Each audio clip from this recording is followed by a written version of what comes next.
ఇది మొత్తం కూడా చాలా లైట్ వెయిట్ లో ఉందండి. చూస్తాకి మాత్రం హెవీ డిజైన్ ఉంది. మొత్తం ఈ బీడ్స్ అన్ని ఏంటి? అన్ని natural emeralds. Natural emerald beads. Okay. And ఇదంతా మొత్తం మనకి కింద మనకి రైస్ పర్ల్స్ ఇచ్చారనమాట. మొత్తం హ్యాంగింగ్స్ టైపు.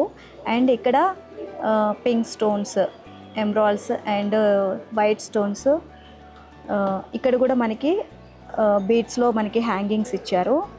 అండ్ ఇక్కడ కూడా లాస్ట్లో మనకి పర్ల్స్ అండ్ ఎమరాల్డ్స్లో మనకి హ్యాంగింగ్స్ ఇవ్వడం జరిగింది. అండ్ బీడ్స్ కొంచెం తక్కువ ఉండి మనకి గోల్డ్ ఎక్కువ కావాలి అనుకుంటే కనుక సో ఇది ప్రిఫర్ చేయొచ్చు. అండ్ తక్కువగా మనకి బీడ్స్ ఇక్కడ ఇవ్వడం జరిగింది. అండ్ అప్రాక్సిమేట్లీ దీని వెయిట్ ఎంత ఉండొచ్చు? 78 గ్రామ్స్. 78 గ్రామ్స్ అండి. ఇది మొత్తం కంప్లీట్ గోల్డ్ జ్యువెలరీ అన్నమాట ఇది. ఓకే. సో ఇదేమైనా డిటాచబులా లేకపోతే? ఇది అంతా సింగిలే, మనకి సింగిల్ పీసే వస్తుంది. అంతా హెచ్వైడి హాల్ మార్క్ తో సహా వస్తాయి. హాల్ మార్క్ కంపల్సరీ ఉంటుంది ఎవరీ ఐటమ్ మీద. సో చాలా అంటే చాలా బాగుందండి. ఇది చాలా హెవీగా కూడా ఉంది. లైట్ వెయిట్ లో హెవీ లుక్. ఇంకొక జ్యువెలరీ మనం వేసుకునే అవసరం లేదు. ఒకటి వేసుకుంటే చాలు, మొత్తం నిండుగా వచ్చేస్తుంది.